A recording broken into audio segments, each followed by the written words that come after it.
আসসালামু আলাইকুম। আজকে এক বাটপার কাস্টমারের সাথে আপনাদের পরিচয় করিয়ে দেব। আমার কাছে কেকটা অর্ডার করে এবং টাইম মতো নেওয়ার কথা, তাদের খবর নাই। আমি ফোন দিই, ফোন ধরে না, তারপর আবার ফোন ধরছে, বলে আপু রেখে দেন, আমি নিয়ে যাচ্ছি। রেখে দিতে দিতে আমি কেক কি নষ্ট করব? ওনার কোনো খবর নেই। উনি সমস্যায় পড়তে পারে বা যে কোনো সমস্যার জন্য আমার সাথে কন্ট্যাক্ট করতে পারে যে আপু আমার এই সমস্যা, আমি কেকটি নিতে পারবো না। আমি কেকটি একটু লসে হইলেও কিন্তু সেল করে দিতে পারি। উনি আমার সাথে কোনো কন্ট্যাক্ট করে না, আমি ফোন দিলে ফোন কেটে দেয়। এটা কোনো কথা?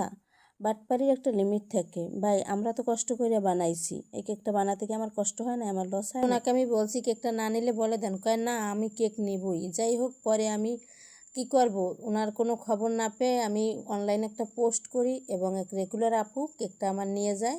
যদি একটু লসে বিক্রি করতে হয়েছে তাতেও সমস্যা নাই, আপু কেকের রিভিউ খুব ভালো দিছে। এই যে পরে ডিজাইন পরিবর্তন করে এটা দিয়ে দিই। আমি সবসময় বলে থাকি আমার কাস্টমাররা খুব ভালো, কিন্তু আজকে আমি এই ভিডিওটা করতে বাধ্য হয়েছি কারণ প্রায় সময় আমার সাথে এরকমের ঘটনা ঘটতে আছে। ধন্যবাদ সবাই।